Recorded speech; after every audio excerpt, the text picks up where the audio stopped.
Hey guys, this is Kendall Terry, and this is transcription. Transcription really takes place in three phases, you could say: the initiation, the elongation, and the termination. You'll notice that's the same terms we used with replication as well. In initiation, DNA sequence called the promoter provides a code that allows the attachment for RNA polymerase. Many times this area is made up of a lot of A's and T's. In prokaryotes, it's a little bit more diverse. In eukaryotes, it's a little bit more specific to that. Then there's an elongation phase. So we've got RNA polymerase attached. RNA polymerase is going to do everything here.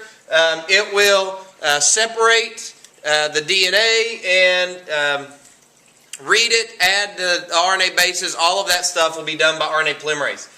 So for elongation, RNA polymerase builds an RNA complementary to the DNA template, and it will build it in the 5' to 3' direction, just like DNA polymerase does.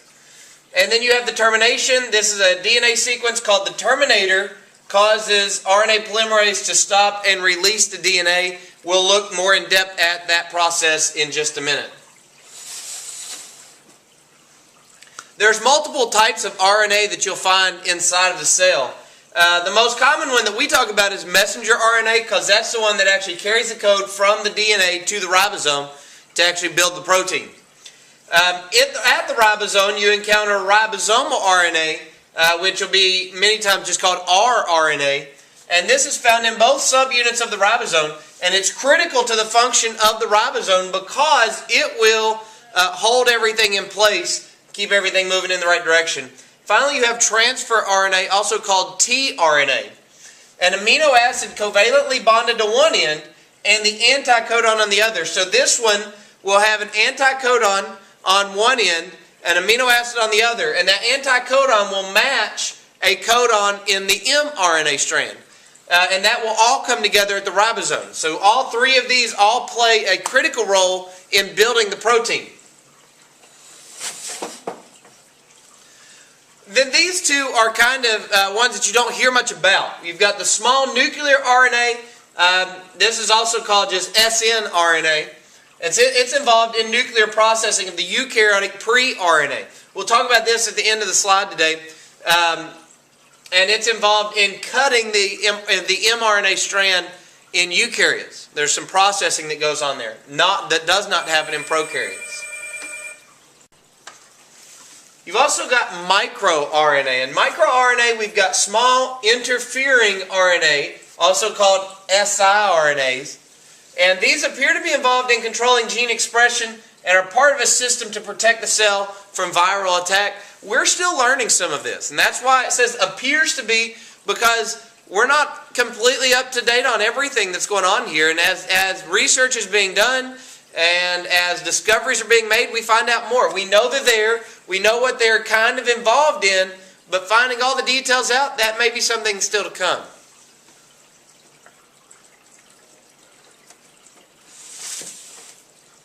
So let's look at actual transcription taking place. This is the prokaryotic one. You have, sorry, these drawings, you guys. But you have RNA polymerase. Now, RNA polymerase is made up of a couple subunits, but for our sake of this course, we're not worried about those. We're just going to call this structure RNA polymerase, and it's got an area here that's going to bind to the promoter of the DNA, and then it will create what we call a transcription bubble. It will separate just a small portion of that DNA, just a small portion, enough to get an RNA segment in there. It will read the template strand and build the mRNA strand, in this case, in the 5' to 3' direction. And then you get, at the end here, the termination sequence. So this is initiation, elongation, termination. In the termination sequence, what we have found is that there will be a bunch of nucleotides here that will be GC, GC, GC, GC, so that whenever they come out and are let go of the DNA there, they will actually be able to fold up and bind to themselves. And they create a hairpin right here. Well, when that hairpin happens, mRNA polymerase will pause for a second because of this hairpin that's happening here on the mRNA. When that happens, what we find on the DNA segment here, the terminator sequence, is a bunch of A on the DNA which causes U on the RNA. And that is, remember, those are two hydrogen bonds. That's the weak bonds there. And whenever RNA polymerase pauses here, these bonds are not strong enough to hold that RNA sequence on, and it will detach. And when that detaches, that gives a signal for RNA polymerase to let DNA come back together and RNA polymerase to let go. So that's how it stops down here. mRNA can be translated in prokaryotes while it's being transcribed. So right here, it's still being transcribed. There'll be a ribosome attached to it, and it'll start making proteins already. And it will do this multiple times like this. mRNA will contain several genes clustered together on one strand in prokaryotes. That's not the case in eukaryotes. Eukaryotes are different, and we'll look at how they're different in just a second. But in prokaryotes, you'll actually have segments of RNA with several genes, and many times these genes will all work together to accomplish a particular function. And we're going to look at that in later chapters. All right, let's look at eukaryotic transcription then. This is very similar to the prokaryotes, but it has some differences, and I've identified those here. This is not all-inclusive, but it's the main ones. It uses a host of transcription factors at the promoter. So instead of just RNA polymerase binding to the DNA, there's actually several transcription factors that will bind, and then the RNA polymerase will bind, and it keeps everything going a little bit more complex in the right direction. Starts at the TATA box. Sometimes that's just referred to the TATA box. A sequence, this would be an area near the promoter or the promoter itself that would allow that RNA polymerase to bind. After the mRNA is made, you will have a 5' cap added. And this will be where the phosphates are hanging off there at the 5' location. You will actually see a GTP get added there. So you'll have an energy molecule that will be added to the end of the mRNA strand, and this will help give some protection as that mRNA leaves the nucleus and goes out into the cytoplasm.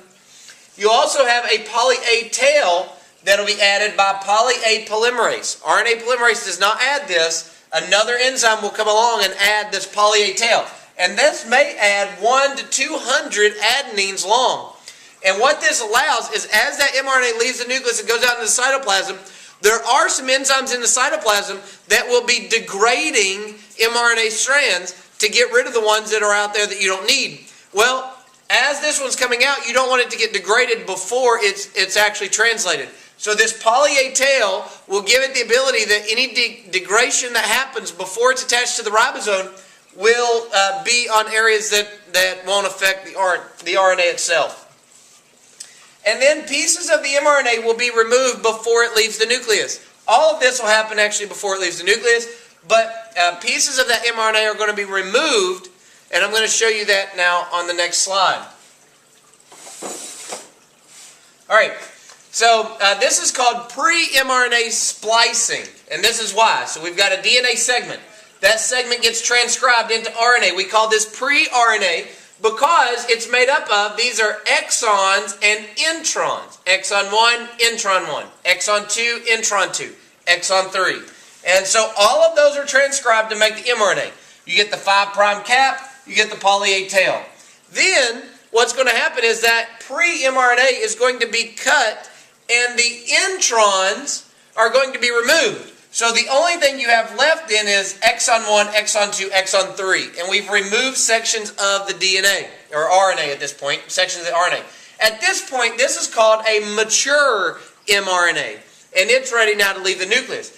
Introns are removed. Exons are expressed. You can think of that EX. Exons are expressed later on because they're what's going to make the protein.